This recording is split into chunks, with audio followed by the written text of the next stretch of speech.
baya rashi, dan uwa mai haƙuri shi ya zamo mai tanadi a rayuwa.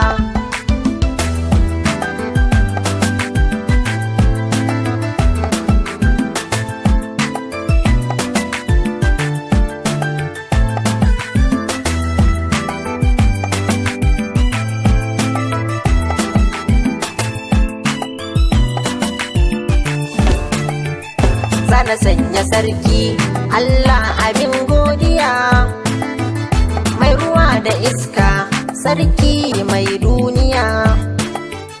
Ya Ubangiji na kai ne mai kariya, ka tsare mu sharrin shaiɗanun duniya. Rabbi kai salati gun sarkin anbiya, adadin halittar ƙasa har da samaniya, da alihi sahabbai wanda sun kai juriya, da ma duka sauran mabiya baki ɗaya.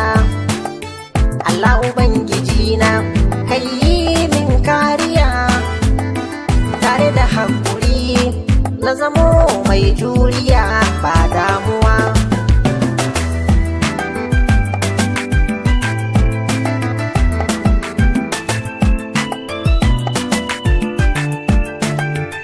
Zamani da sauyi lokaci kuma na zuwa, samu da rashi komai na faruwa.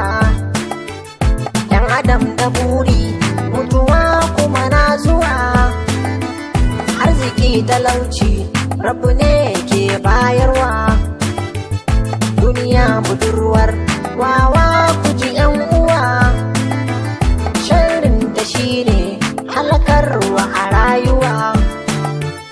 Masu arzikinmu da ku taimaki yan uwa, taimakon ku shine ya zame musu garkuwa. Rabbi kalikinmu zai yi muku afuwa, kan taimakon bayinsa a duniya sai karkuwa.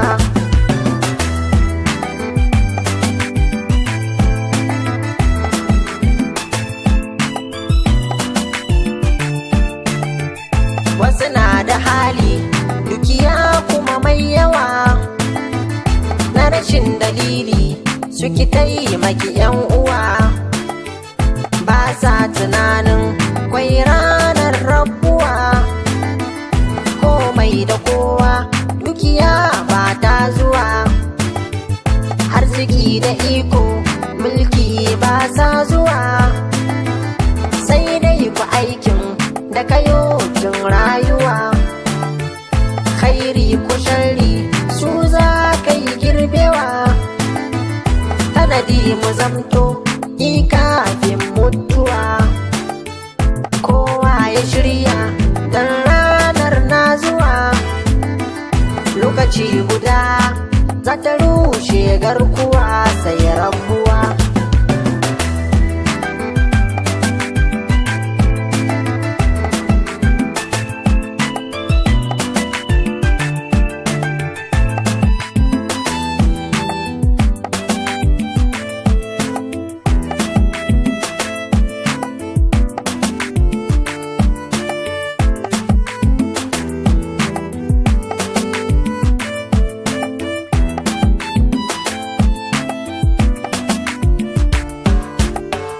Yan uwa mu gane mu rage san duniya, mutuna da cewa kwai ranar tambaya.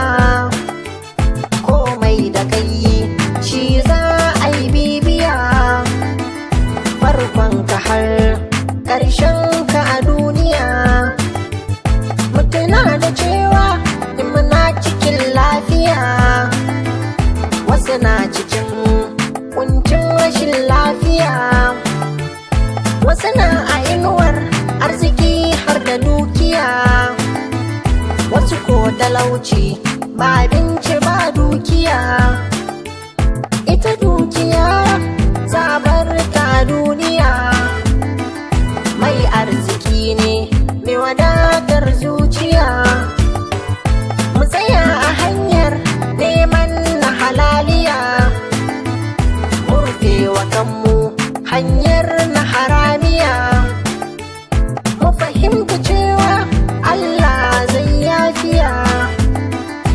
Allah ka sa mu fi ƙarfin zuciya a rayuwa.